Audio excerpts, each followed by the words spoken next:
Gotcha. All right, how's everyone doing? How many of y'all were at the dinner last night?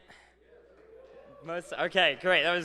I had a lot of fun. That was fantastic. I don't know how we'll beat it next year, but we'll figure something out. So, like you said, I'm Michael Goldstein. Welcome to my ridiculous TED Talk. This is The Art of Bitcoin Rhetoric, How to Meme Bitcoin to the Moon. A lot of people talk about price fundamentals, all that. I want to talk about how to troll, how to go hard in the paint with no corners, and yeah, so let's get to it. So a month ago today, a pivotal moment in U.S. history occurred in the United States Congress. The Honorable Representative Warren Davidson declared on congressional record that there is Bitcoin and there is shitcoin. I share the expression of the woman on the right. Exact same feeling. We've also had guys like Joe Kernan on CNBC, Squawk Box, which is suddenly my favorite TV show. The next halving, you look at stock to flow. I'm just saying, Bitcoin believers, maximalists. But yep, $55,000 after the next halving. This is a little bearish, but okay.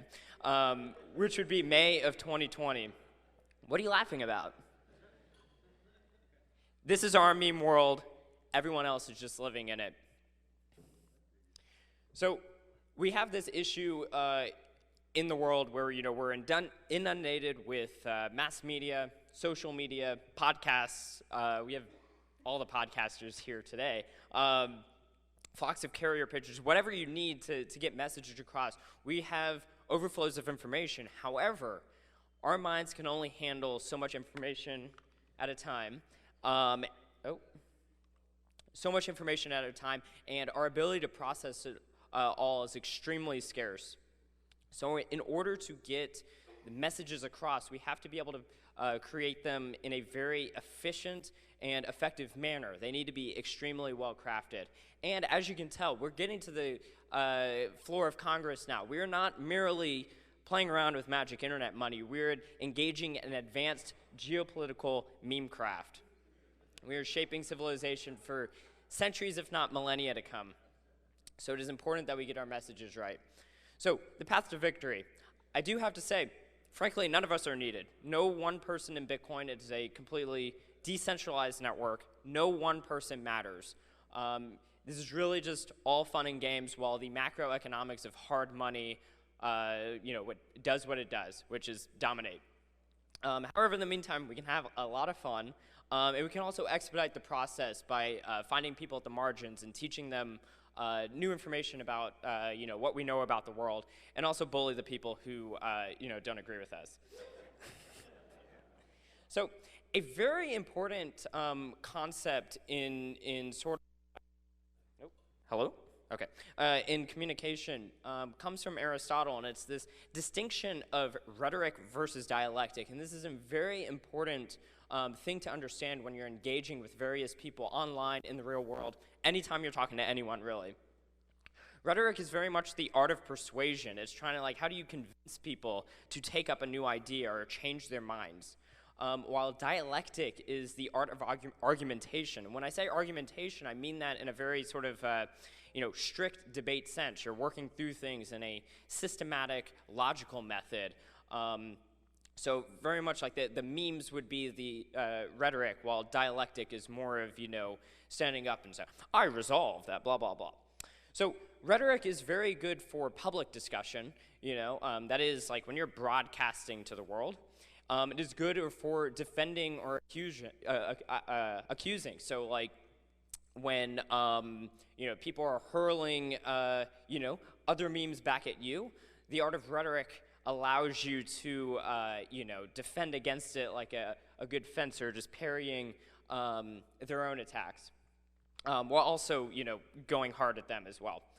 Dialectic, on the other hand, this systematic, logical method of finding truth, that's more good for private or academic discussion. That's good for people who you actually can agree on certain principles ahead of time, so you don't wallow around in the mud. You both are kind of working together. You might disagree, but you're working together to find out and elucidate some bigger truth.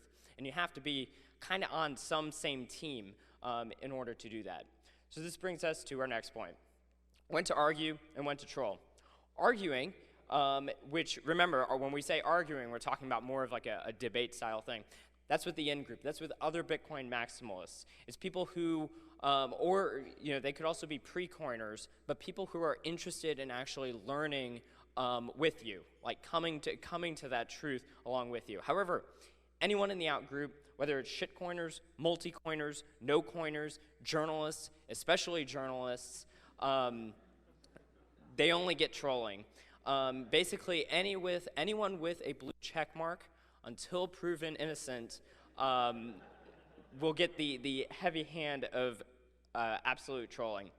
So honestly, there's no reason to ever engage with someone who is not willing to actually understand your position in a good, systematic, logical way. That doesn't mean that you're actually constantly always talking like that, but if they're not willing to take your ideas seriously, then there's absolutely no reason to engage them in a way that would assume them to be that kind of person. They do not deserve it. They have not shown that they deserve that.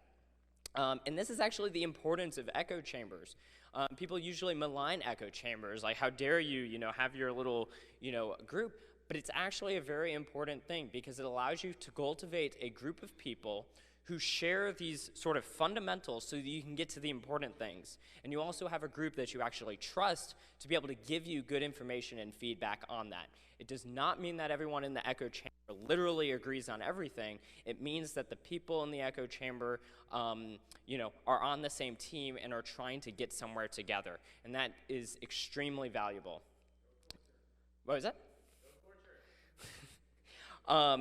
So that being said, when you're actually arguing with people online and stuff, you might not have the person that you're talking to might not be the person you're directly replying to on Twitter, for instance. And so you might be actually engaging with, dare I say, a journalist in a very argumentative fashion.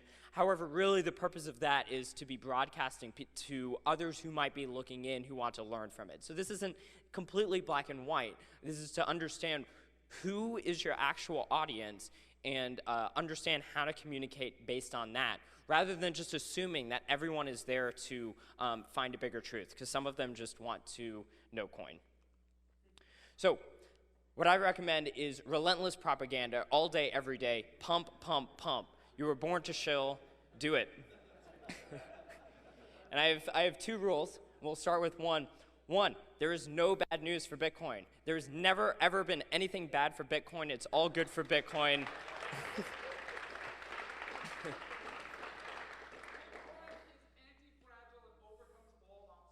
Correct. He gets it.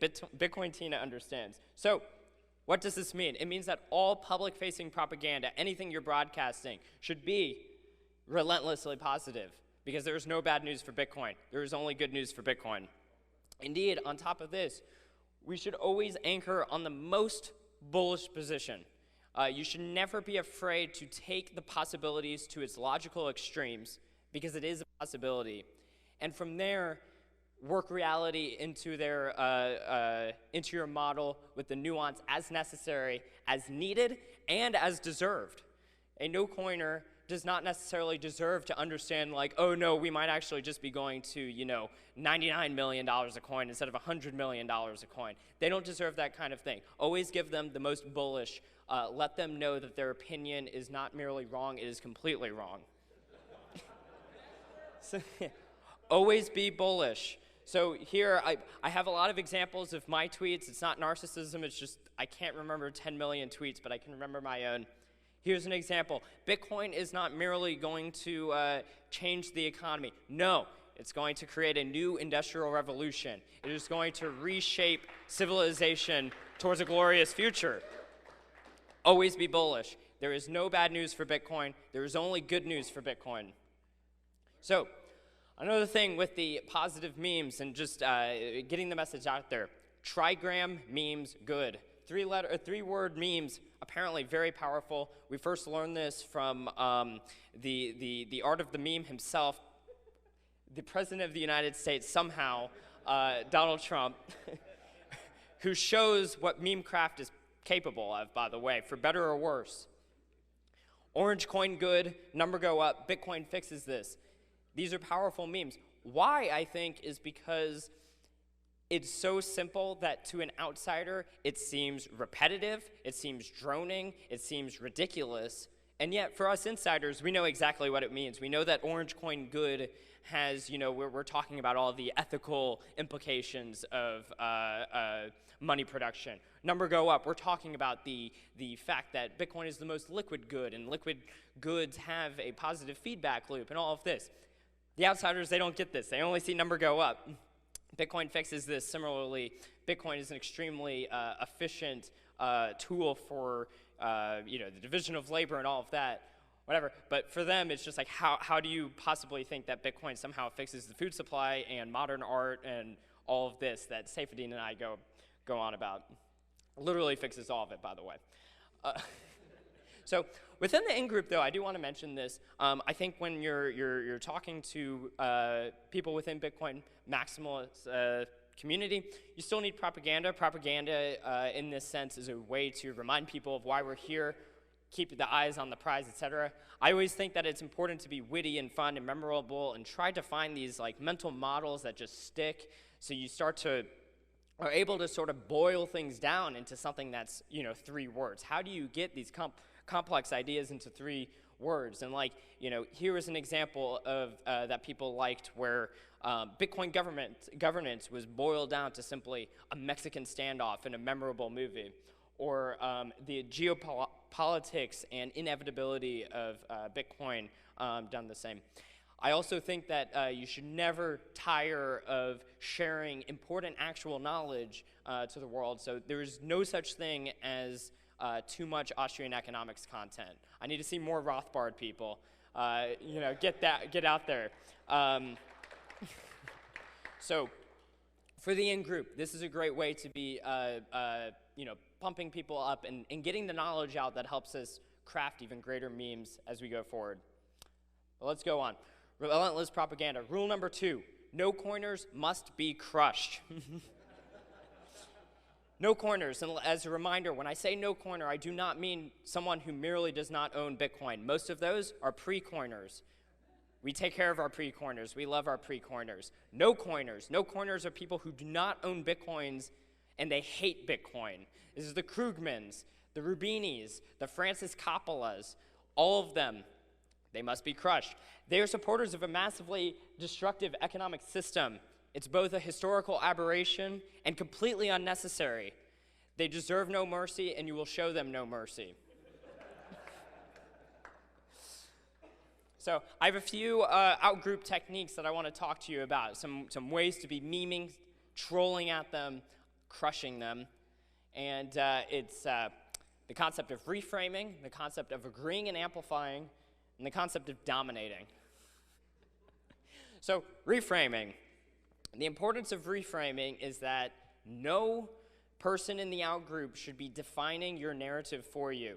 If that happens, you lose. They set the boundaries for it. They tell you what is good and bad, but they're not on your side. They don't know what's good and bad. You know what's good and bad, and you get to set it yourself. So when you have Vitalik come out in 2014 talking all this nonsense about Bitcoin maximalists, blah, blah, blah, that's fine. We're maximalist, whatever. We're going to go for it. And reframing is a way we took maximalist and we turn it from a pejorative into a badge of honor. And same with things like toxic. I've seen some toxic shirts, etc.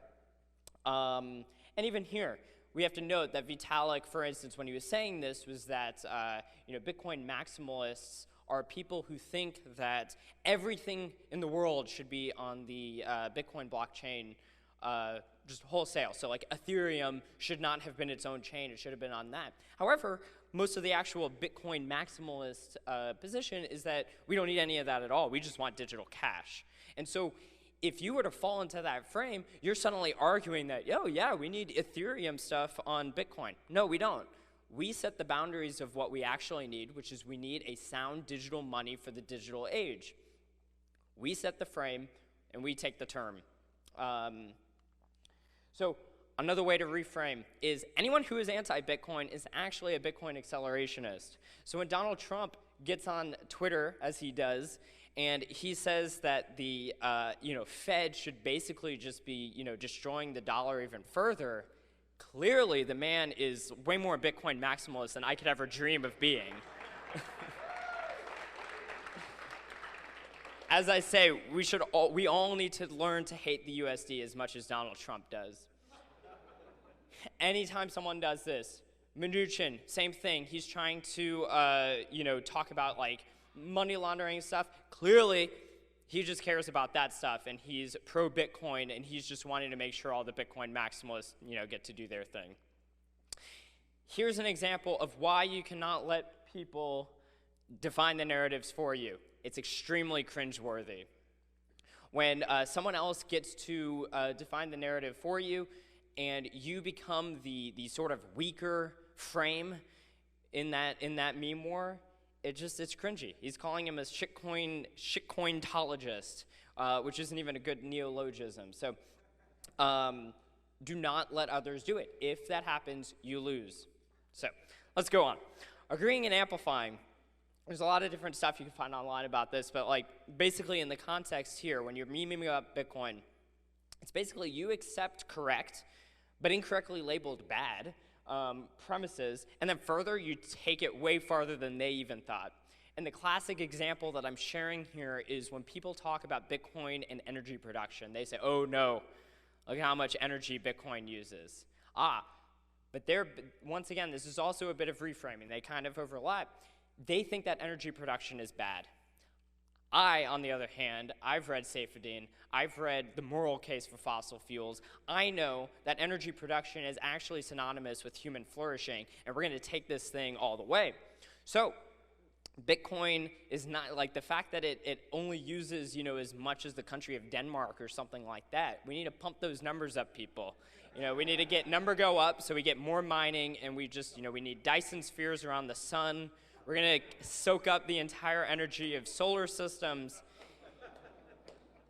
And we're going to do this. And so what you do, we've agreed that Bitcoin, we don't say that, oh, no, actually look at the banking system actually uses a lot of energy, and look at the military, how much they waste. It's like, no, we want energy production, and we're going to take it all the way. So that is agreeing and amplifying. Dominating. Remember, no coiners are supporting a massively destructive economic system. They're paid shills. This man is paid to tell you that inflation is good, that fiat is good, that 9/11 might actually cause an economic stimulus because look at all the broken windows. Literally, go look up his column right after 9/11. Meanwhile, being nice takes energy. And frankly, they haven't shown why I should expend that energy. So these people are the enemy. People like Krugman especially, these blue check marks that get paid to pump up such a heinous economic system, and they deserve nothing but extreme scorn. And then on the other hand, you have the no corners of Wall Street and stuff. These people should be made to feel pain. They have been, many of them have been making fun of Bitcoin for so long, and meanwhile, we're doing great. Number go up. So they must, the more pink Wojaks you can create in the world, the better. Angry pink man good.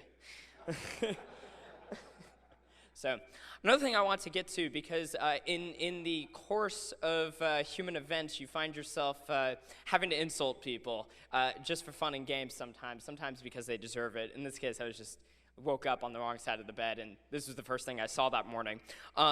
But it is important to understand in the course of online discussion, because this comes up all the time. People will accuse you of how dare you throw ad hominems at me? Ad hominems are, an ad hominem is rejecting an argument merely because of the person who says it, which is to say that logic is somehow different for them because of the preconditions of their existence. However, clearly that's not actually true, because logic is just logic, and there is, dare I say, an objective truth. An insult, on the other hand, is treating someone with rudeness or contempt. It's severing a tie with them in a very blunt fashion. There is a huge difference. In fact, there is a great online article years ago called the ad hominem fallacy. And it's all these examples of how people take insults and mistake them for ad hominem. So in this case, my tweet sums it up, is that's not an ad hominem, you idiot, it's an insult. So it's important to know the difference.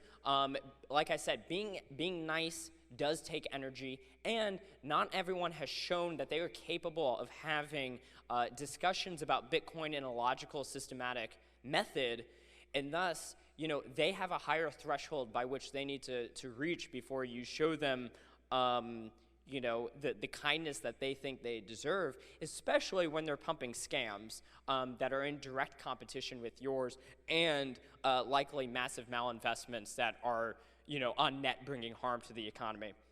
So it's just good to know the difference on that. So anyway, moving on. No apologies. There's never a reason to have apologies, especially with the no-coiners. We were all no-coiners once. I was skeptical of Bitcoin. I thought that it was a fiat currency because I hadn't yet fully understood what it meant to be fiat. It wasn't merely out of thin air. It's that it's by decree. Satoshi, praise be upon him, he might be the only one who was never a no-coiner. Maybe Hal Finney as well. But they will learn, and this might not be because someone was insulting them online. It could just be because Paul Krugman goes to the newsstand one day and they were no longer accepting his precious dollars that he desperately wanted to get rid of because of his own economic policies, but that he is forced to use Bitcoin. They will have to learn. If someone is unwilling to take on your such intolerant, toxic opinion, then they're also not going to be the people who can take seriously actually correct but perhaps unpopular opinions. And so if they are treating ideas with such contempt, you can't expect them to be able to take it to its full extent in the first place. They simply, once again, have not deserved yet to have actual discussion. They need to prove that they're capable of it. So, in a nutshell, reject no-coiner orthodoxy. Do not fall into their frame. Do not show them mercy. Always remind them that number go up. Orange coin good, number go up. So, some requirements for successful meming.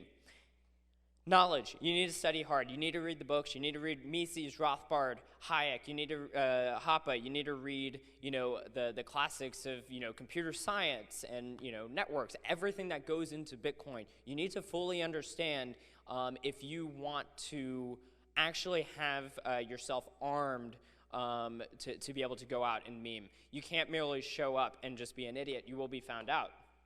Likewise, you need to find actual truth. There's plenty of methods of trolling online that require knowing nothing about anything and certainly being far from the truth just because you want to get a rise out of someone. However, that's a very short-term thinking thing, and we'll get to that. I think that it's more, I'm calling for ethical trolling, a conscious meming, if you will. So it's important to always be right. Finally, you need confidence. You need to be able to stand up for yourself and the ideas you believe. And you have that confidence because you studied hard and you know it's the truth, because you did the work, you proved your work, and it comes out in a nice little meme. So time preference. Of course I have to bring this up. Can't go with a talk without mentioning it. Meme craft does not transpire in a day. So it took years for us to go from calling, Litecoin a shitcoin in, 2013 to it being named, as a technical term on the congressional floor. So because of this is also why it's so important to stick to the truth, because it gives you this long-term focus that drives you towards good, valuable content for perpetuity. So I do want to just bring up, just to drive this home, I really do think that being truthful is more important than just merely getting a rise of people online. And Alexander Solzhenitsyn has a fantastic essay called Live Not by Lies that he wrote after the gulags, where he took up the cause of rejecting all falsehood in his life, even at some personal costs. And this meant not reading any lies in the newspaper, not telling any lies, always taking on the truth, even where it had these short-term costs for him. And quite frankly, it's in your advantage to not read the news anyway, because it's full of blue check, no coiners spreading lies about Bitcoin in the first place. So, in summary, you can be the virgin arguer, you know, trying to suck up to Paul Krugman with a nice argument you got there about the actual nature of money. Or you can be the Chad memer and just remind them, number go up.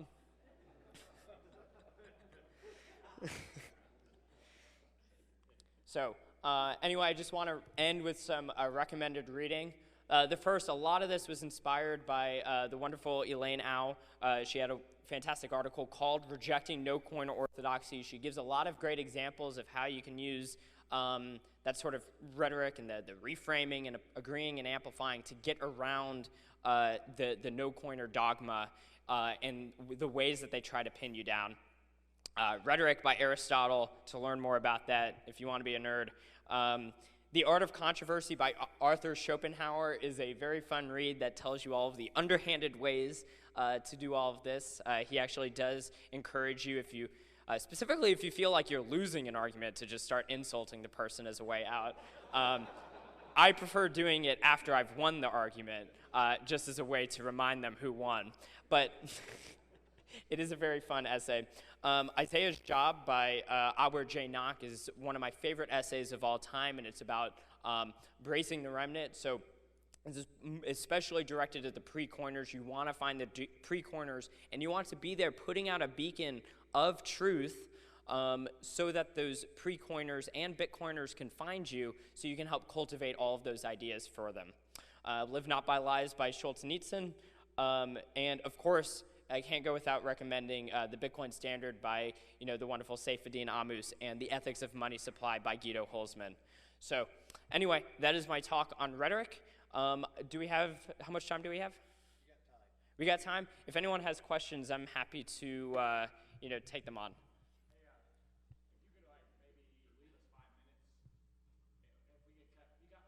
Yeah. Sure.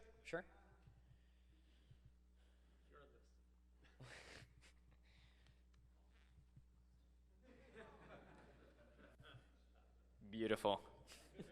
Thank you.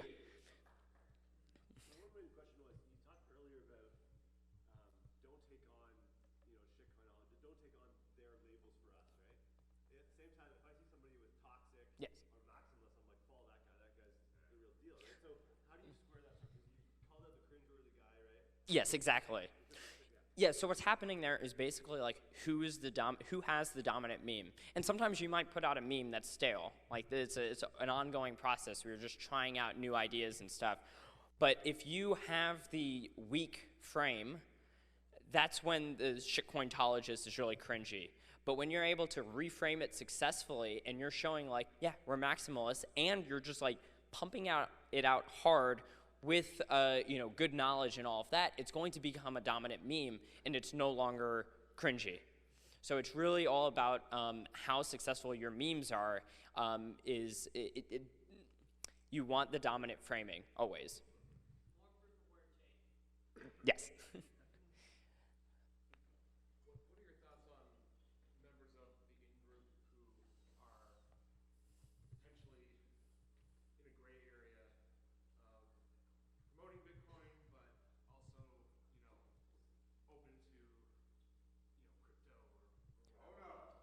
Purge, off to the gulag.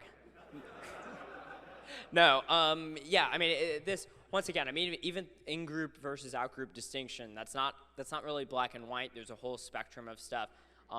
That person is going to be in a specific space. Like, it really depends on the person, but you clearly, like, that person I'm going to keep at more arm's length, because they're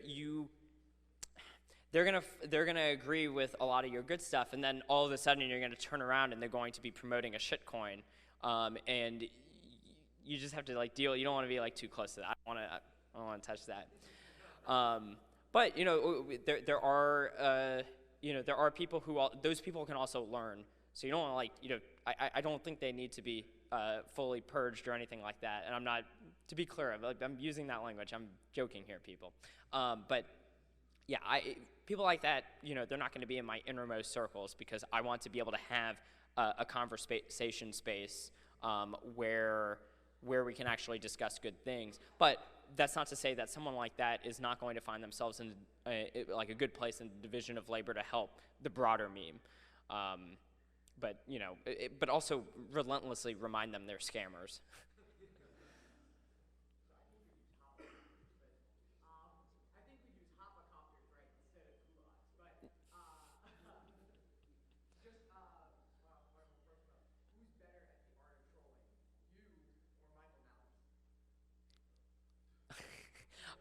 He has many years of experience on me, and he goes more toe to toe with people.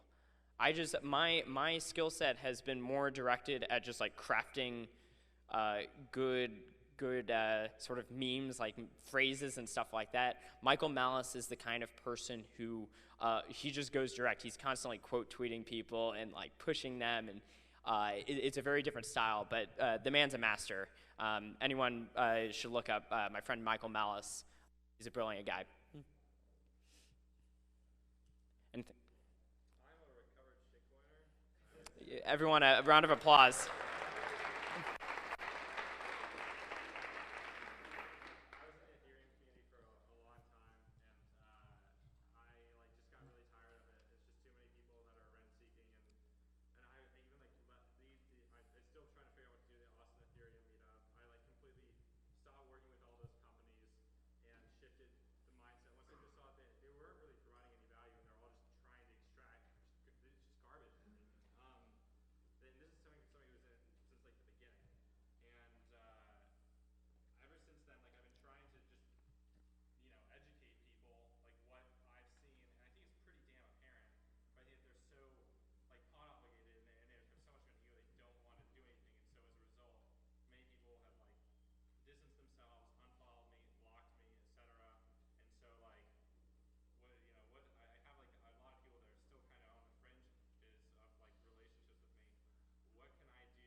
So you basically, how do you salvage those remnants or whatever? Like how do I do something productive for Bitcoin? Like is having more people block me better? I mean, those people may, if they're blocking you because you're putting out what you believe is truthful content, then you probably don't want to have been engaging with them in the first place. So I wouldn't mind engaging with them. You also have to understand, I mean, Bitcoin is such an, even cryptocurrency is such a tiny portion of all of humanity that getting hung up on them is missing out on a whole ocean of people who are looking for this good content. So I have no reason to get hung up on those people. But at the same time, if they were to come back to me later and be like, hey, actually all of what you were saying in hindsight looked good, which by the way is also a good time preference comment because we get to like shit on Ethereum while it's on its way up, and like have been building all of that up so that when it finally does crash over time, which now it's just like doing pathetically as far as I understand. I don't want to get the prices, but you've had that whole time to be very consistent about your message and not get fooled by the randomness of the ups and downs. But ultimately, like there's a whole ocean of people out there. There's 7 billion people. There's like 10 that are in the cryptocurrency space total, and like all of them are here. Like this is it. But so like we have that many more people. Focus on them, get them in, and I wouldn't worry as much about those people. Anyone else up there?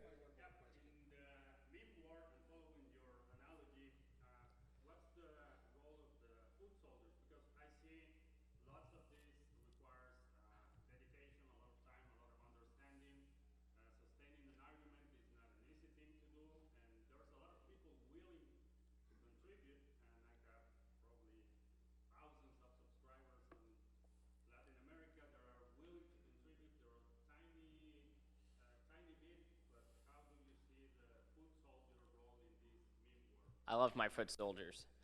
So there's a wonderful thing online. So we saw it, the whole Russian bot thing. which really just meant anyone who disagrees with me is a Russian bot. Anyone who disagrees with me is X pejorative. The funny thing is basically what people see is that you have all of these people rallying together and just saying, you know, mean things to someone, and they think that it must be coordinated, but it's not. It's a totally decentralized mechanism of just a lot of people came to have a differing opinion than Harvard. It's possible, and people should.